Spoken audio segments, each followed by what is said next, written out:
नमस्कार, पारुल के पन्नों में आप सबका स्वागत है। आज हम बात करेंगे विशंभरनाथ शर्मा कौशिक की कहानी ताई। ये प्रेमचंद परंपरा के कवि समझे जाते हैं, ठीक है। और इनकी और भी कहानियां हैं, जैसे रक्षाबंधन, जिसका प्रकाशन 1913 में होता है, ठीक है। जिस प्रकार गुलेरी जी है ना, चंद्रधर शर्मा गुलेरी, उसने कहानी लिखकर मशहूर हो गया, उसी प्रकार विशंभरनाथ शर्मा जी ताई लिखकर मशहूर हुए, ठीक है।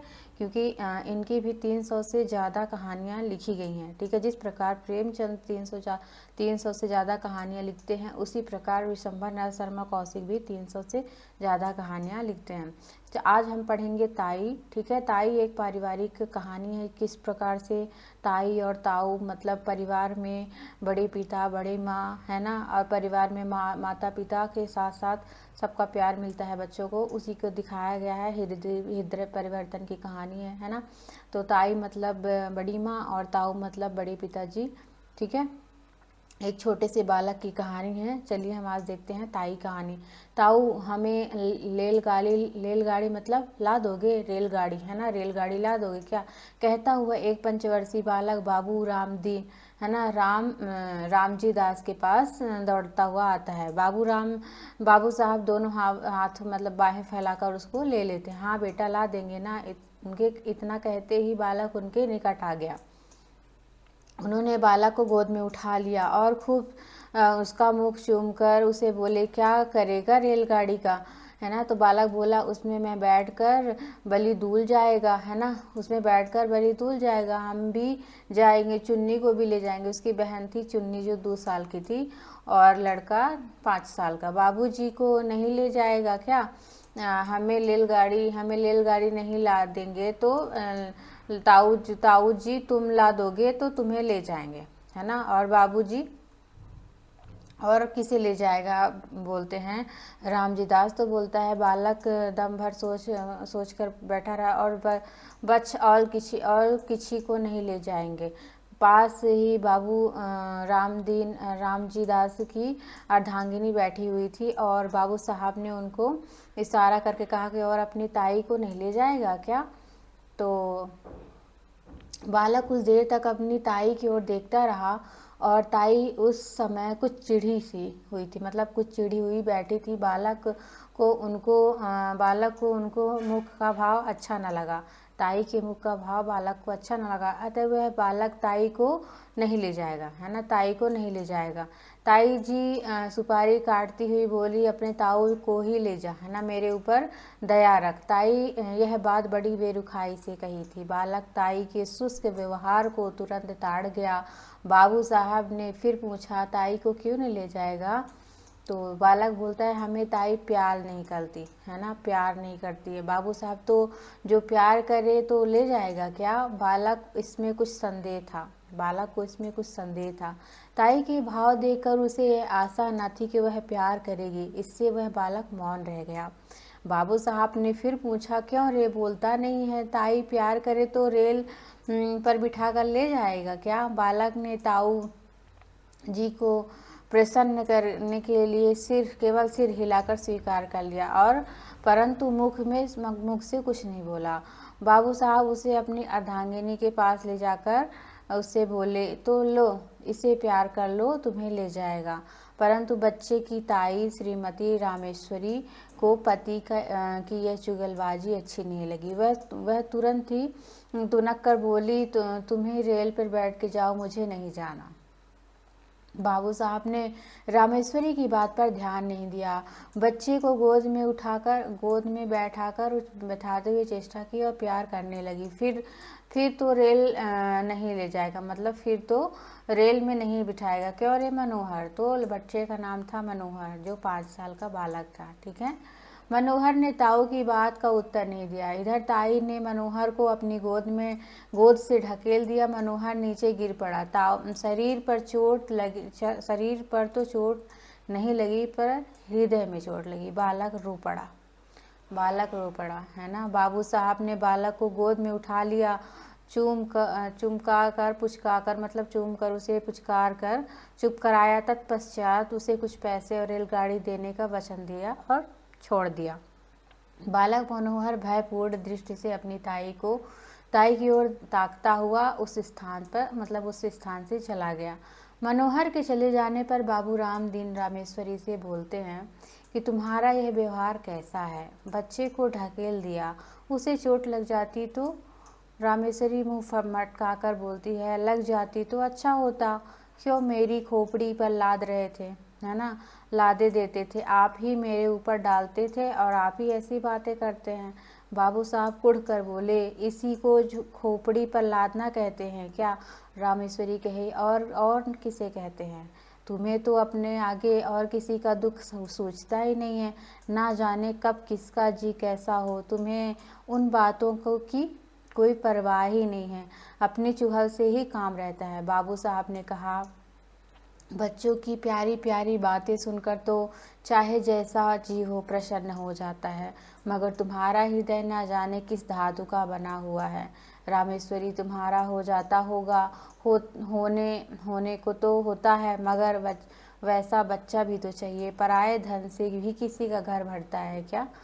तो बाबू साहब कुछ देर चुप रहकर बोलते हैं, यदि अपना सगा भतीजा भी पराया धन कहा जा सकता है तो फिर मैं नहीं समझता कि अपना धन किसे कहेंगे, है ना। तो रामेश्वरी कुछ उत्तेजित होकर बोलती है, बातें बनाना बहुत आसान है, तुम्हारा भतीजा तुम चाहे जो समझो, पर मुझे यह बात अच्छी नहीं लगती। हमारे भाग्य ही फूटे हैं, नहीं तो यह दिन काहे को देखना पड़ता। तुम्हारा चलन तो दुनिया से निराला है। आदमी संतान के लिए न जाने क्या क्या करते हैं, पूजा पाठ व्रत रखते हैं, पर तुम्हें इन बातों से क्या फ़ायदा। रात दिन भाई भतीजों में मगन रहते हो। बाबू साहब मुख पर घृणा का भाव झलक आया। उन्होंने कहा, पूजा पाठ व्रत सब ढकोसला है। जो वस्तु भाग्य में नहीं है वो पूजा पाठ से कभी प्राप्त नहीं हो सकती है, मेरा तो यह अटल विश्वास है। श्रीमती जी कुछ रुआसे स्वर में बोली,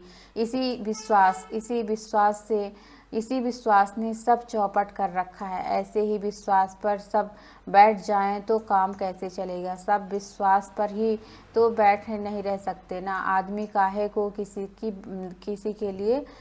बात के लिए चेष्टा करे। बाबू साहब ने सोचा, मूर्ख स्त्री से मुंह लगना ठीक नहीं है, अतः वह कुछ उत्तर दिए बिना वहाँ से चले गए। फिर बाबू साहब रामजी दास धनी आदमी थे। वे अपने कपड़े की आड़त का काम करते थे, लेन देन भी थी। इनमें से एक छोटा भाई था जिसका नाम था कृष्णदास, है ना। कृष्णदास छोटा भाई था, ठीक है। और दोनों भाई रहते थे साथ में। बाबू रामजी दास की उम्र 35 वर्ष थी और उनके तो रामजी दास की 35 वर्ष थी और उनके छोटे भाई की 21 वर्ष थी, ठीक है। रामजी दास निसंतान थे। कृष्णदास के 2 बच्चे थे, एक पुत्र और एक पुत्री, जिसे पाठक परिचित हो चुके हैं। एक कन्या है, कन्या 2 वर्ष की है, मतलब ये बेटी छोटी सी है 2 वर्ष की, और 5 वर्ष का बालक। रामजी दास अपने छोटे भाई और संतान पर बड़ा ही स्नेह रखते थे। ऐसा स्नेह कि उनके उसके प्रभाव से उन्हें अपनी संतानहीनता कभी खटकती नहीं थी। छोटे भाई की संतान को अपनी संतान समझते थे। दोनों बच्चे भी रामजी दास से इतने हिले और कि उन्हें अपने पिता से भी अधिक समझते थे, ठीक है। परंतु रामजी दास की पत्नी रामेश्वरी अपने संतानहीनता पर बड़ा दुख है ना, और वे दिन रात संतान की सोच में घुली रहती हैं। छोटे भाई की संतान पर पति का प्रेम उनकी आंखों में कांटे की तरह खटकता है। रात के भोजन इत्यादि से निर्वृत्त होकर रामजी दास सैया पर लेटे शीतल और मंद वायु का आनंद ले रहे थे। पास की दूसरी सैया पर रामेश्वरी हथेली पर सिर रखे किसी चिंता में डूबी हुई थी। दोनों बच्चे अभी भी बाबू साहब के पास से उठकर अपनी माँ के पास गए थे। बाबू साहब ने अपनी स्त्री की ओर करवट लेके कहा, आज तुमने अच्छा नहीं किया। आज तुमने मनोहर को बड़ी बुरी तरीके से ढकेला। वह मुझे अब तक उसका दुख है। कभी कभी तुम्हारा व्यवहार अमानुषिक हो जाता है ना, अमानुषिक हो उठता है। रामेश्वरी बोली, तुम्ही ने तो मुझे ऐसा बना रखा है। उस दिन उस पंडित ने कहा था कि हम दोनों के जन्म पत्र में संतान का योग है, उसके उपाय करने से संतान हो सकती है, उसके उपाय भी बताए, परंतु तुमने उसमें एक भी उपाय करके ना देखा। बस तुम तो इन्हीं दोनों में मगन रहते हो। तुम्हारी इन बातों से रात दिन मेरा कलेजा सुलगता रहता है। आदमी उपाय तो करके देखता है, फिर होना न होना भगवान के अधीन पे है। तो बाबू साहब हंसकर बोलते हैं, तुम्हारी जैसी सीधी स्त्री भी क्या कहूँ। तुम इन ज्योतिषियों पर भी बात पे विश्वास करती हो, जो दुनिया भर के झूठे और धूर्त हैं, झूठ बोलने की ही रोटी खाते हैं। रामेश्वरी ने तुनक कर बोली, तुम्हें जो सारा संसार झूठा ही दिखाई पड़ता है। ये पोथी पुराण सब झूठे हैं। पंडित कुछ अपनी तरफ से बनाकर तो कहते नहीं है, शास्त्र में जो लिखा है वही कहते हैं। झूठा है तो झूठा ही सही है ना। तुमने अंग्रेजी क्या पढ़ ली, अपने आप को किसी के आगे गिनते ही नहीं है, मतलब अपने आगे किसी को गिनते नहीं है। जो बात बाप दादा के ज़माने से चली आ रही है वैसे भी झूठा बताते हो। बाबू साहब ने कहा, है ना, बाबू साहब ने कहा, तुम बात समझती नहीं हो, तुम बात समझती नहीं हो, अपने ही ओटे जाती रहती हो। यह नहीं कह सकता कि ज्योतिषी शास्त्र झूठा है। संभव यह है कि वह सच्चा हो, परंतु ज्योतिषियों में भी अधिकांश झूठे होते हैं।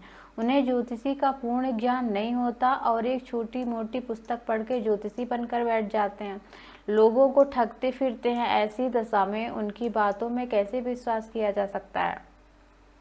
रामेश्वरी ने कहा, सब झूठे ही हैं। तुम्हें एक बड़े सच्चे हो ना, तुम्हें एक बड़े सच्चे हो। एक बात मैं पूछती हूँ, भला तुम्हारे जी में संतान को मुख देखने की इच्छा नहीं होती क्या कभी।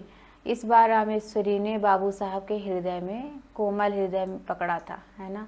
वह कुछ देर बोले नहीं। तत्पश्चात एक लंबी सांस लेकर बोले, भला ऐसा कौन सा आदमी है ना, कौन मनुष्य होगा जिसके हृदय में संतान का मुख देखने की इच्छा ना हो। परंतु क्या किया जाए, जब नहीं है और ना होने की कोई आशा है, तब उसके लिए व्यर्थ चिंता करने से क्या लाभ। इसके सिवा अपनी संतान से ही होती है, वही भाई की संतान से भी होती है।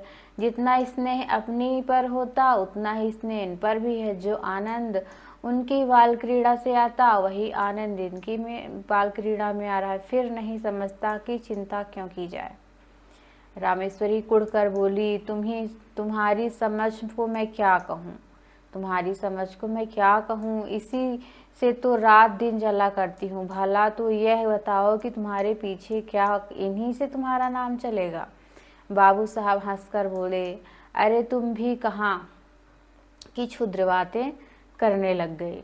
नाम संतान से नहीं चलता, नाम अपनी स्वीकृति से चलता है। तुलसीदास को देश का बच्चा बच्चा जानता है ना। सूरदास को मरे कितने दिन हो चुके हैं। इसी प्रकार जितने महात्मा हो गए हैं, सबका नाम क्या उनकी संतान की बदौलत चल रहा। सच पूछो तो संतान से जितना नाम चलने की आशा रहती है, उतना ही नाम डूबने की आशा, है ना, उतना ही डूबने की संभावना। परंतु स्वीकृति एक ऐसी वस्तु है जिसमें नाम बढ़ने की सिवा घटने की आशंका नहीं रहती, है ना। हमारे शहर में राय गिरधारी लाल कितने नामी थे, उनके संतान कहाँ हैं। उन पर उनकी धर्मशाला अनाथालय से उनका नाम अब तक चला आ रहा है, अभी न जाने कितने दिनों तक चला जाएगा, है ना, चलता जाएगा। रामेश्वरी ने कहा, शास्त्रों में लिखा है कि जिनके पुत्र नहीं होते उनकी मुक्ति नहीं होती। तो कहाँ लिखा है? शास्त्रों में। शास्त्रों में क्या लिखा है कि जिनके पुत्र नहीं होते उनकी मुक्ति नहीं होती। बाबू साहब ने कहा, मुक्ति पर मुझे विश्वास नहीं। मुक्ति है किस चिड़िया का नाम? यदि मुक्त होना भी मान लिया जाए तो वह कैसे माना जा सकता है? सब पुत्रों वालों की मुक्ति हो ही जाती है क्या? मुक्ति का भी होना क्या सहज उपाय है क्या? ये जितने पुत्र वाले हैं सभी की मुक्ति होती जाती है क्या? रामेश्वरी निरुत्तर होकर बोली, अब तुमसे कौन बकवास करे? तुम तो अपने सामने किसी को मानते ही नहीं हो, है ना। तो मनुष्य का हृदय बड़ा ही ममत्व प्रेमी है, कैसी ही उपाय, कितनी ही उपाय, कितना सुंदर वस्तु क्यों न हो, जब तक मनुष्य उसको पराई समझता है तब तक उससे प्रेम नहीं करता। बहुत अच्छी बात यहाँ पे लिखी गई है ना। किंतु भद्दी से भद्दी और बिल्कुल काम में ना आने वाली वस्तु यदि मनुष्य अपनी समझता है तो उससे प्रेम करता है।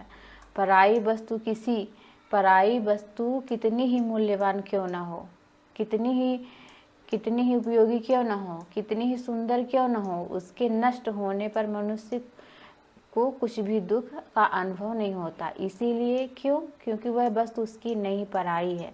अपनी वस्तु कितनी भी भद्दी हो, है ना, काम में ना आने वाली हो, नष्ट होने पर भी मनुष्य को दुख ना होता हो, इसीलिए वह अपनी चीज़ है ना। कभी कभी ऐसा भी होता है कि मनुष्य पराई चीज़ों से प्रेम करने लगता है। ऐसी दशा में जब तक मनुष्य उस वस्तु को अपना बनाकर नहीं छोड़ता अथवा हृदय से यह विचार नहीं कर लेता कि वह वस्तु मेरी है, तब तक उसको संतोष नहीं होता। ममत्व प्रेम से उत्पन्न होता है। बहुत इंपॉर्टेंट यहाँ पे पंक्ति है। ममत्व कैसे उत्पन्न होता है? प्रेम से। जहाँ प्रेम होगा वही ममत्व होगा। प्रेम से ममत्व, इन दोनों का साथ चोली दामन का है। ये कभी पृथक नहीं किया जा सकते। यद्यपि रामेश्वरी को माता बनने का सौभाग्य प्राप्त नहीं हुआ था, तथापि उनका हृदय एक माता का हृदय बनने की पूरी योग्यता रखता था। उनके हृदय में गुण विद्यमान अंतर्निहित थे, है ना, जो एक माता के हृदय में होते हैं, परंतु उनका विकास नहीं हुआ था। उनका हृदय उस भूमि की तरह था जिसमें बीज तो पड़ा हुआ है, पर उसको सींच कर, है ना, इस प्रकार बीज को प्रस्फुटित करने की भूमि के ऊपर लाने वाला कोई नहीं था। इसीलिए उनका हृदय उन बच्चों की ओर खिंचता था, है ना, खिंचता चला जाता था, क्योंकि वो प्रेम करती थी अंदर से। परंतु जब उन्हें ध्यान आता था कि ये ये मेरे बच्चे नहीं, दूसरे के हैं, तो उनके हृदय में उनके प्रति द्वेष उत्पन्न हो जाता था, घृणा पैदा हो जाती थी। विशेषतर उस समय जब उनके द्वेष की मात्रा और बढ़ जाती थी, जब देती थी कि पति देव उन बच्चों को प्राण देते हैं, मतलब उनको ज़्यादा मानते हैं। शाम का समय था। रामेश्वरी खुली छत पर बैठी हवा खा रही थी। पास उसकी देवरानी बैठी थी। दोनों बच्चे छत पर दौड़ दौड़ कर खेल रहे थे। रामेश्वरी उनके खेल को देख रही थी। इस समय रामेश्वरी को उन बच्चों का खेलना कूदना बड़ा ही भला मालूम हो रहा था, मतलब उनको अच्छा लग रहा था। हवा में उड़ते हुए उनके बाल कमल की तरह खिले, उनके नन्हे नन्हे मुख और उनकी प्यारी प्यारी तोतली बातें, उनका चिल्लाना, भागना, लौट जाना, क्रीड़ाएं उनके सभी शीतल कर रही थी। सहसा मनोहर को अपनी बहन को मारने दौड़ा। वह खिलखिलाती हुई दौड़ी और रामेश्वरी की गोद में आके गिर पड़ी ना, तो रामेश्वरी की गोद में जाके गिर जाती है। उसके पीछे पीछे मनोहर भी दौड़ता हुआ आया, वह भी उन्हीं की गोद में जाके गिर गया। रामेश्वरी को उस समय सारा द्वेष भूल गई। रामेश्वरी समय सारा द्वेष भूलकर उन दोनों बच्चों को उसी प्रकार हृदय से लगा लिया, जिस प्रकार वह मनुष्य, है ना, लगाता है जो कि बच्चों के लिए तरसता रहता है। उन्होंने बड़ी ही सतृष्णा से दोनों को प्यार किया, और उस समय यदि कोई भी अपरिचित मनुष्य उसको देखता तो यह विश्वास करता कि रामेश्वरी उन बच्चों की माता है ना। और दोनों बच्चे बड़ी देर तक उनको गोदी में खेलते रहे। सहसा उसी समय किसी के आने की आहट पाकर बच्चों की माता वहां से उठकर चली गई। मनोहर रेलगाड़ी लाए हो, कहते हुए बाबूजी रामजी दास छत पर आए, है ना। मनोहर ले रेलगाड़ी, बाबूजी आए, बोलते ले रेलगाड़ी। तो उनका स्वर सुनते ही बच्चे रामेश्वरी की गोद से तड़प कर निकल गए और रामजी दास के पास दोनों खूब प्यार किया। और पहले रामजी दास ने उनको प्यार किया, फिर रेलगाड़ी दी और दिखाने लगे। इधर रामेश्वरी की नींद टूटी। पति को बच्चों में मग्न होते देखकर उनकी बाहें तन गई। बच्चों के प्रति हृदय में फिर भी फिर वही घृणा द्वेष भाव जाग उठा। बच्चों को रेलगाड़ी देकर बाबू साहब ने रामेश्वरी के पास आ गए और मुस्कुराकर बोले, आज तो तुम बच्चों को बड़ा ही प्रेम कर रही थी, मतलब बड़ा प्यार कर रही थी। इससे मालूम होता है कि तुम्हारे हृदय में भी उनके प्रति कुछ प्रेम अवश्य है। रामेश्वरी को पति की यह बात बहुत ही बुरी लगी। उन्होंने अपनी कमजोरी पर बड़ा दुख हुआ, है ना, उन्हें अपनी कमजोरी पर बड़ा दुख हुआ। केवल दुख ही नहीं हुआ, उन्हें अपने क्रोध भी आया, उन्हें अपने ऊपर क्रोध आया। वह दुखी और क्रोध के प्रति उक्त वाक्य से और बढ़ी। उनकी कमजोरी पति पर प्रकट हो गई। यह बात उनके लिए असहज हो उठी, है ना। रामजी दास बोले, इसीलिए मैं कहता हूँ कि अपनी संतान के लिए सोच करना वृथा है। यदि तुम इनसे प्रेम करने लगोगे तो उन्हें, मतलब तुम्हें भी ये संतान प्रतीत होने लगेंगी, अपनी संतान प्रतीत होने लगेगी। मुझे इस बात पर प्रसन्नता है कि तुम इन्हें स्नेह करना सीख रही हो। ये रामजी दास बोलते हैं। यह बाबू साहब तो नितांत हृदय से कहे, मतलब बाबू ने रामजी दास ये बहुत ही नितांत हृदय से बात कही, परंतु इसमें रामेश्वरी को व्यंग प्रतीत हुआ, उसको तीखा लगा। कुढ़कर मन में कहा, इन्हें मौत भी नहीं आ जाती, इन्हें मौत भी नहीं आती, मर जाएं पाप कटे। आठों पहर आंखों के सामने रहने से प्यार को जी ललचा ही उठता है। इनके मारे कलेजा और जी जला जा सकता है ना, जला जा रहा है। बाबू साहब ने पत्नी को मौन देखकर कहा, अब झेपने से क्या लाभ, अपने प्रेम को छिपाने की चेष्टा करना व्यर्थ है, छिपाने की आवश्यकता नहीं है, है ना। और रामेश्वरी जल भुनकर बोली, मुझे क्या पड़ी है, मुझे क्या पड़ी जो मैं इनसे प्रेम करूं, तुम्ही को मुबारक हो, है ना, तुम्ही को मुबारक हो। निगोड़े आप ही आ जा सकते हैं, आके घुसते हैं मेरे पास। एक घर में रहने में कभी कभी हंसना बोलना पड़ता है। अभी परसों जरा यूं ही ढकेल दिया, उस पर तुमने सैकड़ों बात सुनाई, संकट में प्राण है या ना ये चैन ना वो चैन, है ना। बाबू साहब को पत्नी की बात पर बड़ा ही क्रोध आया। उन्होंने कर्कश स्वर में कहा, ना जाने कैसे हृदय की स्त्री है, अभी अच्छी खासी बैठे बच्चों से प्यार कर रही थी, मेरे आते ही गिरगिट की तरह रंग बदलने लगी। अपनी इच्छा से चाहे जो करे, मेरे कहने से बिल्लियों और मतलब ये मेरी तरह से उछल पड़ती है, बिल्लियों की तरह, ना जाने बल्लियों की तरह, यहाँ पे बल्लियों लिखा है ना, बल्लियों उछलती है, ना जाने मेरी बातों में कौन सा विष घुला हुआ है ना। यदि मेरा कहना ही बुरा मालूम होता है तो ना कहा करूँगा, है ना। और वहाँ से चले जाते हैं। तुमसे मुझे ये बच्चे कहीं अधिक प्यारे हैं, ये बाबू साहब बात कहते हैं और वो उनको लग जाती है ना। तो आगे चलते हैं। इस प्रकार कुछ दिन व्यतीत हुए।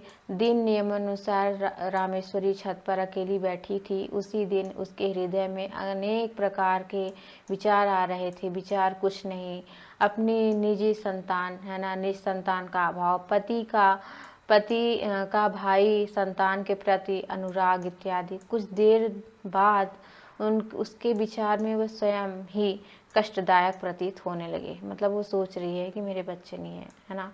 वह टहल ही रही थी कि मनोहर दौड़ता हुआ आया। मनोहर को देखते उसके भ्रुकुटी चढ़ गई और वह छत की चार दीवारी पर आकर मतलब खड़ी हो गई। संध्या का समय था। आकाश में रंग बिरंगे पतंगे उड़ रही थी। मनोहर कुछ देर तक खड़ा पतंगों को देखता रहा और सोचता रहा कि कोई पतंग कटकर उसकी छत पर गिरे और वह आनंद आवे, बड़ा ही आनंद आवे। देर तक गिरने की आशा करने के बाद दौड़कर रामेश्वरी के पास आया और कहा, उसकी टांगों पर लिपट गया। बोला, ताई हमें पतंग मंगा दो ना। रामेश्वरी ने झिड़क कर कहा, चल हट, अपने ताऊ से मंगा के, मतलब अपने ताऊ के पास जा मांग। मनोहर कुछ अप्रतिभा सा होकर फिर आकाश की ओर ताकने लगा। थोड़ी देर बाद उसने फिर गया और कहा कि ताई मंगा दो ना, हम भी उड़ाएंगे पतंग। इस बार उसकी भोली प्रार्थना ने है ना, भोली प्रार्थना से रामेश्वरी का कलेजा कुछ पसीज सा गया। वह कुछ देर तक उसकी ओर स्थिर दृष्टि से देखती रही। फिर उन्होंने एक लंबी सांस लेकर मन ही मन कहा, यह मेरा पुत्र होता तो आज मुझसे बढ़कर भाग्यवान स्त्री दूसरी कोई नहीं थी। निगोड़ा मरा कितना सुंदर है, ऐसी कैसी प्यारी बातें करता है, यह चीज कहता है उठाकर छाती से लगा लो। मतलब ये जी जी करता है कि उसको छाती से लगा लो। यह सोचकर उसने उसके सिर पर हाथ फेरने वाली थी कि उस इतने में मौन देखकर उसने कहा कि तुम हमें पतंग नहीं मंगा दोगी तो ताऊ से कहकर तुम्हें पिटवाएंगे। यद्यप बच्चे ने इस पर भी भोली बात में ही मधुरता थी, पर रामेश्वरी को बहुत ही क्रोध आया, है ना। क्रोध के मारे लाल हो गया। उसने झिड़क कर बोली, कह दे अपने ताऊ से, देख वह मेरा क्या कर लेंगे, है ना, देखेंगे। मनोहर भयभीत होकर उसके पास से हट गया और फिर सतृष्ण नेत्र से आकाश की ओर पतंगों को देखने लगा। इधर रामेश्वरी ने सोचा, यह सब ताऊ के दुलार का फल है ना, और मुझे उसे धड़का, ईश्वर करे इसकी दुलार पर बिजली टूटे। उसी समय आकाश में एक पतंग कटकर उसकी छत की ओर आई और रामेश्वरी के ऊपर से होती हुई छज्जे की ओर गई। छत के चारों ओर 4 दीवारी थी जहां रामेश्वरी खड़ी हुई थी। केवल वहां एक द्वार था जिससे छज्जे आ सकते थे। रामेश्वरी उसी द्वार से सटी हुई खड़ी थी। मनोहर ने पतंग को छज्जे पर जाते देख पतंग पकड़ने के लिए दौड़ा और छज्जे की ओर चला। रामेश्वरी खड़ी देखती रही। मनोहर उसके पास से होकर छज्जे की ओर चला गया। उसने 2 फीट की दूरी पर खड़ा होकर पतंग को देखने लगा और फिर पतंग छज्जे पर से जाती हुई नीचे आंगन में गिर गई। एक पैर छज्जे की मुंडेर पर रखकर मनोहर नीचे आंगन को झांका, तभी पतंग को आंगन में गिरते देख प्रसन्नता के मारे फूले न समाया। वह नीचे जाने के लिए शीघ्रता से घूमा, परंतु उसी समय उसके मुंडेर पर पैर फिसल गए। वह नीचे की ओर चला, है ना, नीचे जाते जाते उसके दोनों हाथों में मुंडेर में आ गई और वो पकड़ के झूल गया और चिल्लाया, ताई। रामेश्वरी ने धड़कते हुए हृदय से इस घटना को देखा। उसके मन में आया कि अच्छा है, मरने दो, सदा का पाप कट जाएगा। यही सोचकर वह क्षण भर रुकी कि इधर मनोहर के हाथ मुंडेर पर से फिसल गए। अत्यंत ही भय और करुणा से नेत्रों में रामेश्वरी की ओर देखता चिल्लाया, अरे ताई। रामेश्वरी की आंखों में मनोहर की आंखें मिल गई और मनोहर वह करुण दृष्टि से देखा। रामेश्वरी का कलेजा मुंह में आ गया। उन्होंने व्याकुल होकर मनोहर को पकड़ने के लिए अपना हाथ बढ़ाया कि उसका हाथ, है ना, मनोहर के हाथ तक पहुंचा ही नहीं। मनोहर का हाथ मुंडेर से छूट गया, वह नीचे गिर गया। रामेश्वरी चीख मारकर छज्जे पर गिर पड़ी। रामेश्वरी 1 सप्ताह तक बुखार से बेहोश पड़ी रही। कभी कभी जोर से चिल्ला उठती और कहती, देखो देखो, गिरा जा रहा है, उसे बचाओ, दौड़ो दौड़ो, मेरे मनोहर को बचा लो। कभी वह कहती, बेटा मनोहर, मैंने तुझे नहीं बचाया, हाँ मैं चाहती तो मुझे तुझे बचा सकती थी। इसी प्रकार प्रलाप वह करती रही। मनोहर की टांग उखड़ गई थी, वह टांग बिठा दी गई। वह क्रमशः फिर अपनी असली हालत में आ गया। 1 सप्ताह बाद रामेश्वरी का ज्वर कम हुआ। अच्छी तरह होश में आने पर उन्होंने पूछा, मनोहर कैसा है? रामेश्वरी ने पूछा, मनोहर कैसा है? रामजी दास ने उत्तर दिया, अच्छा है। रामेश्वरी, उसे पास लाओ। रामेश्वरी ने कहा, उसे पास लाओ। मनोहर ने रामेश्वरी के पास लाया गया। मनोहर रामेश्वरी के पास लाया गया। रामेश्वर ने उसे बड़े प्यार से हृदय से लगाया। आंखों से आंसुओं की झड़ी लग गई, हिचकियों से गला रुध गया। रामेश्वरी कुछ दिनों बाद पूर्ण स्वस्थ हो गई।